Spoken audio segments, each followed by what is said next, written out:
We welcome you to the ADHD Smarter Parenting Podcast. Here to heal and elevate lives is your parenting coach, Kimber Peterson. Hello, welcome to Smarter Parenting. I'm one of your hosts. I'm Kimber Peterson, and I'm really excited to talk with you guys about love languages. 'Tis the season, right? So as we head into this February, I wanted to talk a little bit about love languages and what that means with our children. If you're not familiar with the 5 love languages, an excellent writer, Gary Chapman, wrote a series of books about relating to others and the ways that people communicate with those that they love, and categorize those into 5 different categories called the 5 love languages. There's a series of books, like I said, some of them about love languages generally, and some of them tailored to specific people like your spouse or your children. As we work with kids, their love languages might look a little bit different than adults. And so it's a really great read. If you wanted to look for it, you're welcome to. Again, the author is Gary Chapman. In our podcast today, I wanted to talk a little bit and introduce this topic so that we could continue it on throughout the month of February and find different ways that we can challenge ourselves to expand the ways we communicate our love with our children and to expand our interpretation of how our children are expressing love towards us. A lot of times being a parent can be such a thankless job. We do so many things for our kids. I mean, the acts of service go on and on and on and on. Understanding and learning more about these love languages can help you understanding and interpreting the ways that your kids are communicating their love and expressing that to you. So to get us started, I'm going to walk through those 5 love languages, and then we're going to start talking a little bit about how to use the skill of observing and describing in order for you to begin that assessment process of figuring out what does that really mean to your child. Then in the next couple of podcasts, we'll break down the 5 love languages a little bit more so that you have some context and some things to watch out for and some tips of things that you can do and the ways those love languages impact them. So diving in, the 5 love languages are: first, physical touch; second, quality time; third, gifts; fourth, acts of service; and fifth, words of affirmation. Those different love languages all mean different things to different people, and you're going to see them interpreted in a variety of ways. So as you do that, physical touch can be a pretty basic one for a lot of people. We're pretty aware of when people touch us or when we touch them. It's an easy love language to start implementing or to be aware of opportunities to implement at least. But it's one that is pretty identifiable for a lot of people. So physical touch might be things like holding their hand or patting their back or them coming and sitting close to you. All of those different things would express their love with physical touch. Now, quality time is a little bit more than just being present. It goes in a little bit deeper. It's taking those moments of, hey, we have to go and do this errand, and making it into a meaningful connection. With that quality time, we might change things from, going to the grocery store to an invitation. Why don't you come to the grocery store with me? And a quality conversation in the car. It would be times of giving them your undivided attention. They might want to tell you about their school day. So rather than doing that and kind of listening in the background, take the time to pause and really listen to what they're saying. Those are great ways of determining and seeing where kids care about quality time. So the next one is gifts.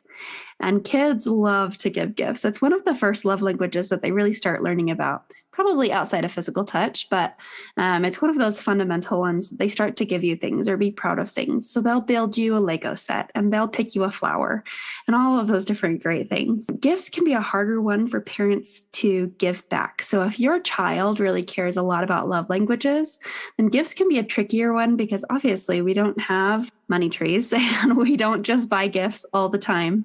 And it's important that in this love languages, the gifts aren't just gifts to be given, that they're gifts with meaning. And so there also is the mental work of deciding, what's meaningful to my child? What do they care about? What's a memory? Those kinds of things, and attaching that to them.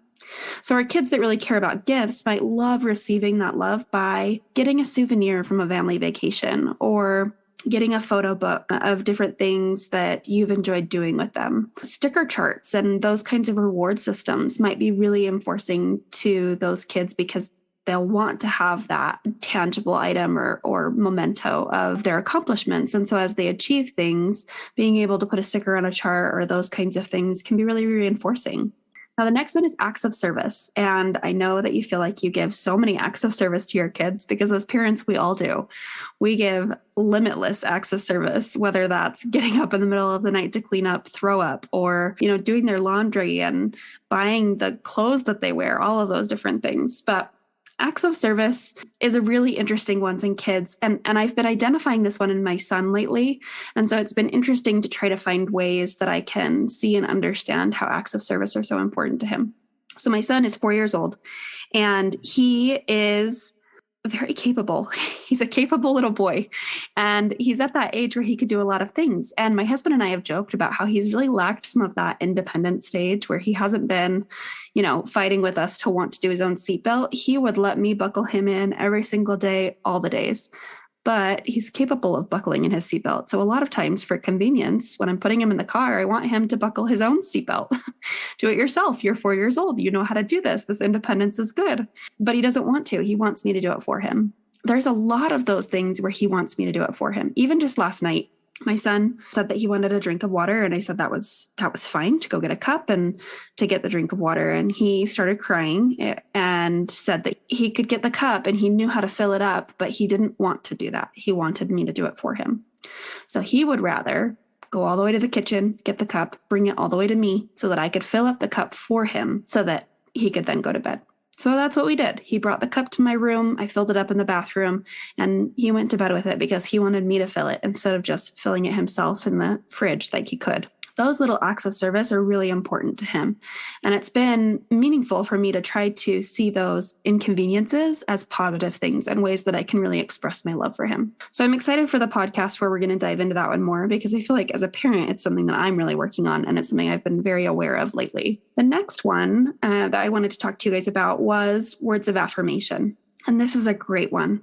This is one that we talk about a lot in Smarter Parenting because we go over things like effective praise and how to verbally reinforce your kids. Words of affirmation are really important to kids, especially your auditory learners. They really want to hear what they're accomplishing and what they're doing well. Now, the great thing about this love language is we don't always want to just acknowledge and identify their accomplishments. We want to identify and acknowledge their efforts. And so a lot of this one we'll go over, and we'll talk about ways that you can affirm their efforts and their intentions as they head into things, and reinforce them with encouraging words, and use phrases like I love you and I care about you and I love seeing X, Y, or Z from you. Those kinds of things that really help reinforce that relationship with your child and help them feel heard.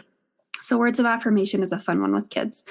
And a lot of times when they're expressing that to you, you'll see it in things like notes to you. Sometimes we get those kids that start learning how to write, and they really care about writing you notes and those kinds of things, or even just drawing a picture if they don't know how yet. They might say reinforcing and positive things to you, or say I love you a lot. And so there's lots of ways that we can start to see that in our kids as they start to give their love back. Now, I've talked a little bit about how we receive love languages and we give love language communication, but those can sometimes be two different things. So, for example, we might have a family where mom loves to express her love through acts of service. She likes to do special things like pick up and do her son's chore for him. And she likes to take the time to write everybody notes in their lunches. And she likes to take the time to pack everybody's lunches, including dad's. So she might communicate and express her love through acts of service, but she might not love receiving it that way. Maybe receiving acts of service isn't your cup of tea, and that's okay. So if you have your child that comes to you and tries to do these acts of service for you, and you find yourself cringing a little bit, that's not how I want to receive love. I'd much rather you spend time with me or use physical touch or those kinds of things, and that's okay too.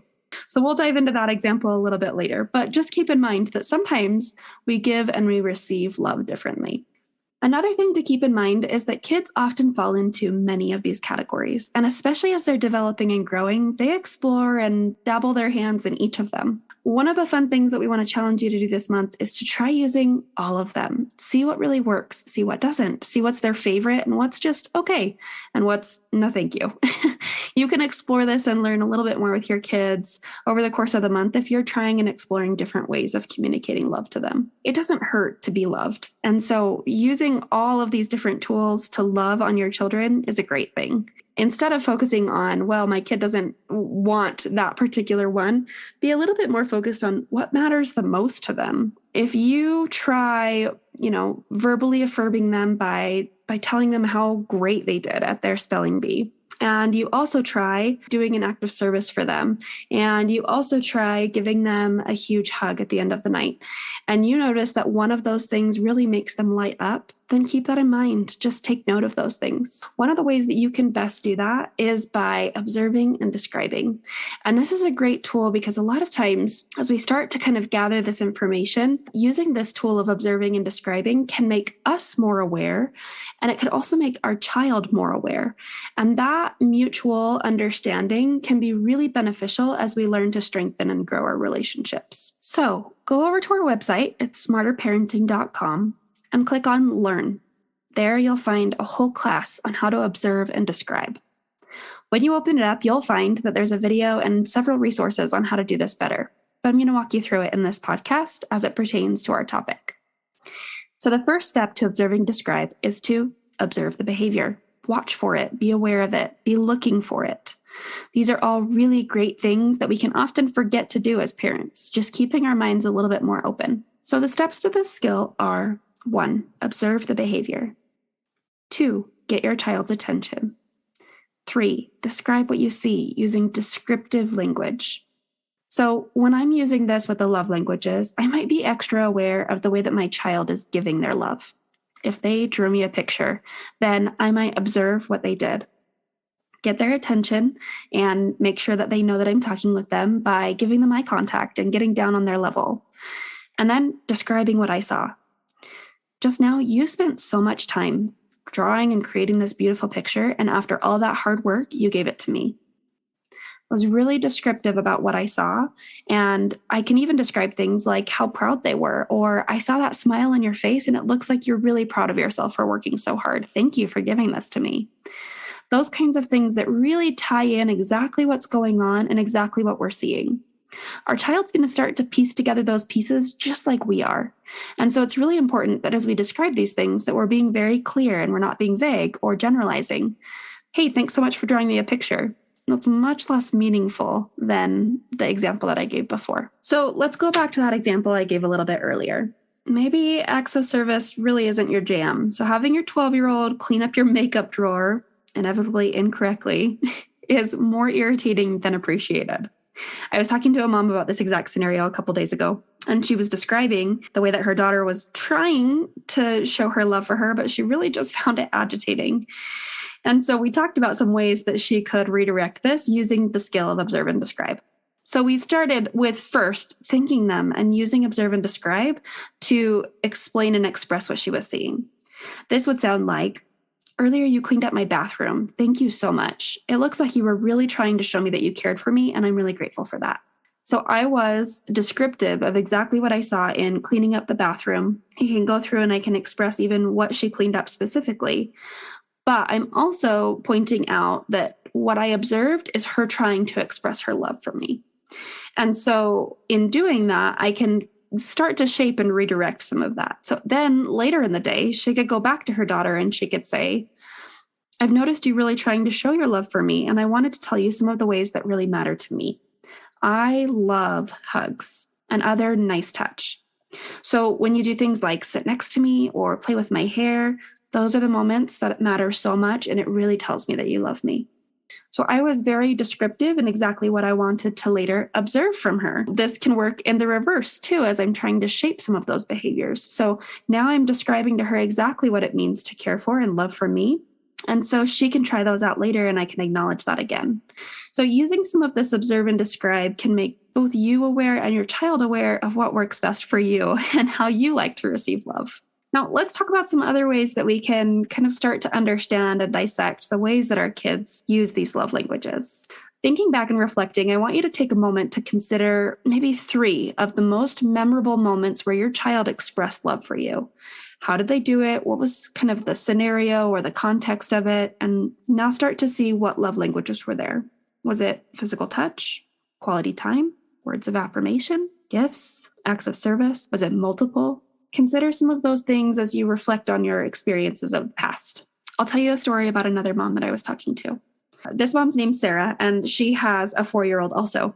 So her 4-year-old, she's got a daughter named Susan. So Sarah was just kind of expressing a scenario that happened in their family that was quite funny, actually. So she said, my 4-year-old Susan regularly draws me pictures and creations. She loves making these things up. She will do arts and crafts and all sorts of things and bring them to me. She finds treasures on her walk home from preschool with me, and she wants me to keep them forever. And the other day, she caught me regifting some of that art to the garbage man, and she was devastated. So Sarah and I talked about that meltdown that ensued and some of her frustrations with it. And Sarah just said if she keeps all of her art, she'd be swimming in scraps and treasures, and she doesn't want to crush her by throwing things away.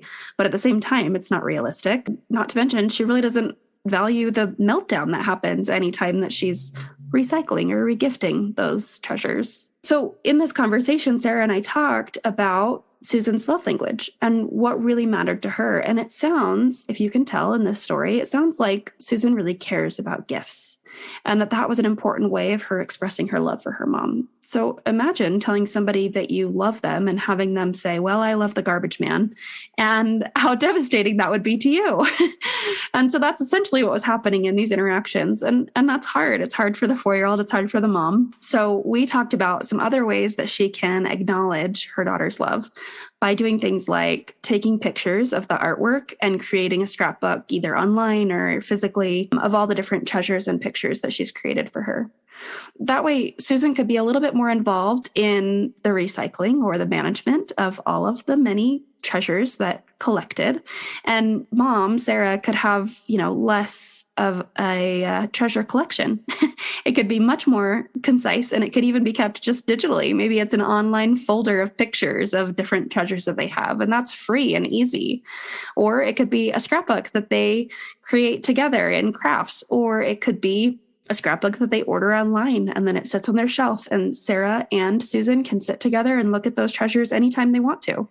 And that love language is then being really acknowledged. I really value you telling me that you love me, and this is what I did with it. And so their interactions can be much more comfortable as they kind of both navigate how to communicate with one another. And that's essentially what this is. This is ways to communicate with your loved ones about how you love them. So I haven't heard yet back on how that has gone doing the scrapbook, but I hope and I'm anticipating that things will go better now that Susan and Sarah both have a solution to that issue. So that kind of guides us into another question. So we talked about some of those memorable moments. I asked you to reflect on, what made it clear through positive experiences and memories of what your child's love language was. Now let's look at that in the opposite direction.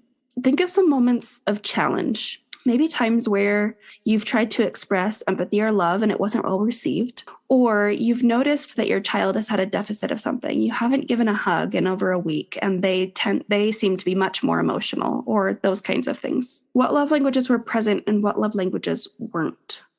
Can you notice and acknowledge times where maybe they've had a deficit or their cup has been emptied of the things that were important to them? You hadn't spent quality time with them in a long time, or you hadn't physically touched them through hugs and high fives and those kinds of things in a long time, and you started to notice that weigh on them. This can be a harder one to see, but if you start to picture and piece together some of the harder moments you've had, some of the tantrums, some of the meltdowns, some of the just emotional moments or frustration, start to look at those and find the patterns, find the circumstances that were going on around it to try to see what love languages were either present or present. Now that you've reflected on some of those, you can think of a way that you can observe that. So acknowledge that and communicate that with them. Even now, well after the event has occurred, you can observe and describe and go back and kind of reflect on that memory with your child. So that conversation might sound like this. I was thinking about some of the experiences we've had over the last month, and I've noticed that when I don't have enough time to really spend time with you after school talking about your day, that we have a harder evening, and that's been pretty consistent. And it occurred to me that that's a really important part of your day, and spending that quality time together, really just talking and having a snack and then moving on to the rest of our errands and activities that we have for the day, really makes a big difference in how you are feeling. Is that right? What do you think? and asking your child a little bit more and having them be descriptive of what they're seeing or experiencing. This will depend on your child's age. How old are they? How self-reflective can they be? But a lot of times, give your kid the benefit of the doubt. They can be pretty self-aware in a lot of circumstances and can give you some context or insight into what matters to them. They might say, it really wasn't the time. It was just the fact that you made me a snack. That made me feel really special. Okay, that just changed the whole story. I was observing and thinking that this was about quality time, and they just told me that this was about an act of service. And that's much easier for me to incorporate into my schedule. And maybe I care about the quality time portion of that conversation or that experience. And so we can both get a little bit out of it, or I can just make a special point to make their snack, even when we are in a hurry and I can't spend time sitting and eating it with them. I can still make it and put it out for them. So some of those kinds of tools with observing and describing can help you just be a little bit more aware and even reflective with your child through the process. So over the next couple of weeks, we are going to continue to dive into these. And I want you to use this skill of observe and describe throughout the course of the next week to try to understand and get a better idea of what matters most to your child, what matters most to you, and how to best balance that relationship. Then we're going to dive into some specifics of things that you can do and things you can look out for and ways you can keep their love languages in mind according to the different categories. And we'll break these down over the next couple of podcasts. So as a final reminder, our focus and our goal for this episode is observing and describing. And that has 3 simple steps. Observe the behavior, get your child's attention, and describe what you saw using specific language and phrases. Then I also would like you guys to consider and reflect on those different love languages. And the 5 love languages were gifts, words of affirmation, quality time, physical touch, and acts of service. So consider the ways those are exchanged within your family. I can't wait to dive into these more with you guys, and we look forward to your feedback. So if you would like to join us on Instagram, participate in some of our challenges that are coming up this month, and dive more into love languages, please do. Our Instagram page is @SmarterParenting, and we'd love to hear your success stories. So send us a message on there or comment on this podcast so that we can hear more about how this is applying to your life and ways we can tailor a podcast to you. It's been a pleasure talking to you all, and I can't wait to dive into this more this month. Have a great week.